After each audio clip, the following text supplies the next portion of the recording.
I and many, many more, countless Israelis want to defeat Hamas, achieve victory against a vicious and cruel enemy.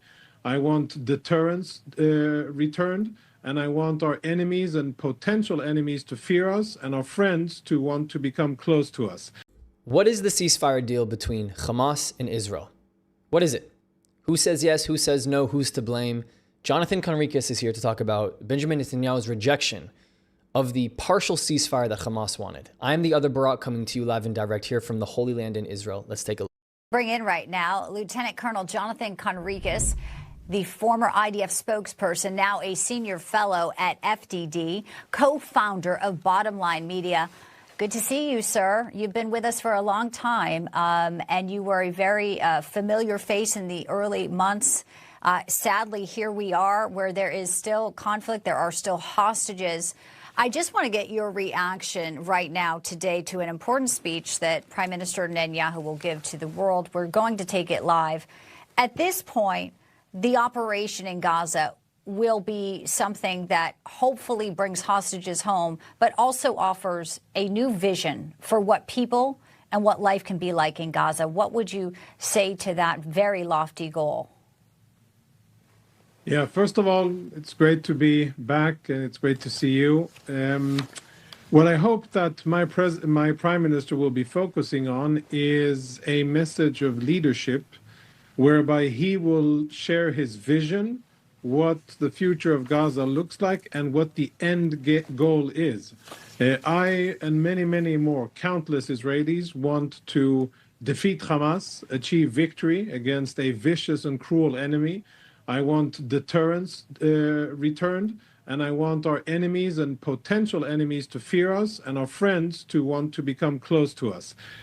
Let's just reiterate what he just said, because it's very important that I can echo the same exact message. We want this war to be over, and we would like to find a way to have neighbors who can be they don't have to be friends, but they can be people that we can live next to in peace. Please show me when the other side of this conversation is saying the same thing about people like me. Can be achieved only if we achieve victory. And I want to know, and I hope that the Prime Minister will address it, what the plan is for the day after the IDF goes in and destroys Hamas in Gaza. If you ask, is it possible? My clear, unequivocal answer is yes. It is technically and militarily possible to go in and actually defeat Hamas. We've been delaying and stalling for various reasons, but it is possible.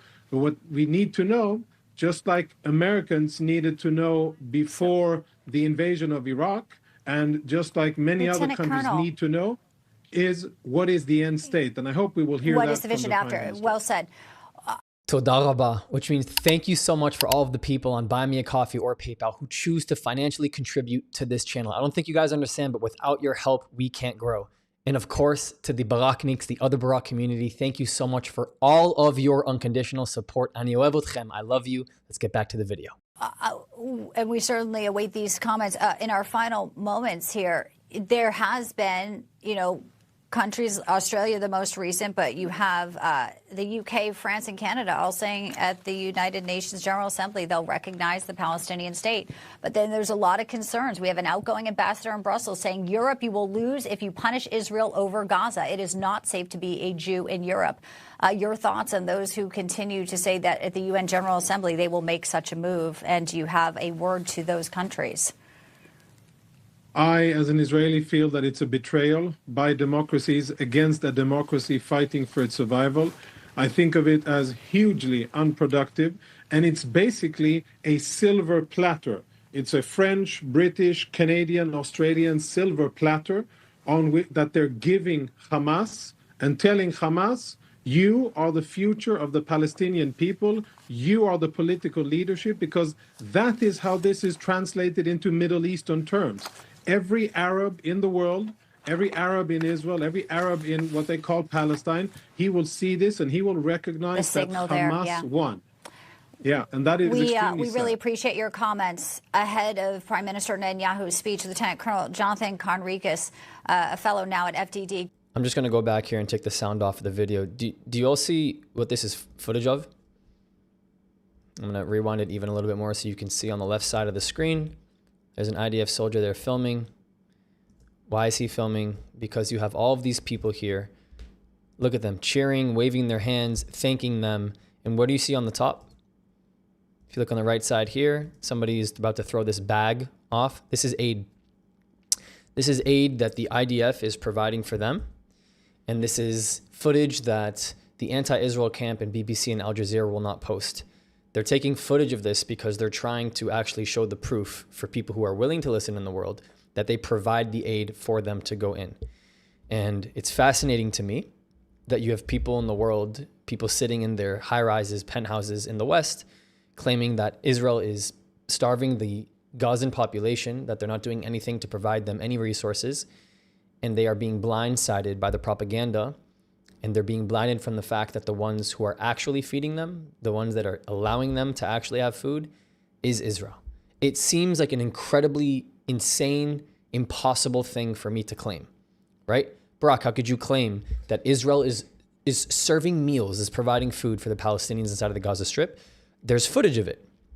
The footage is right here. You can clip it from there too. I'll just say this, like, the hostages still aren't back home. Every single talking point that people can bring up is still going to take me back to the fact that there are hostages who are still held captive for almost 2 years. This October will be 2 years. It's like chills. There's no words for that. There's no words for that, man. And so until those people are back home, until the bodies are recovered, until Omer Nutra's body is recovered, somebody who I spent an incredible amount of time covering and making content about, meeting his family, until we have them back at home, don't expect there to be any realistic ceasefire when the people who started this whole thing are now asking for conditions to help better them rebuild and repair and do it again. That's not how war works. Thank you so much for all your support. Links in the description of this video to help me and grow this channel to reach more people, to have a more nuanced conversation about the Middle East. Our Patreon, our Discord, PayPal, Buy Me a Coffee, all great ways to help us support. Here's a note from me.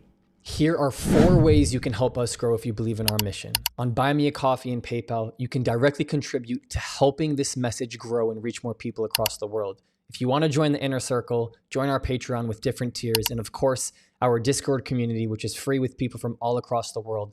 The links to every single one are in the description. And last but not least, to the other Barak community, I love you. Ani ohev otchem. I'll see you guys next time.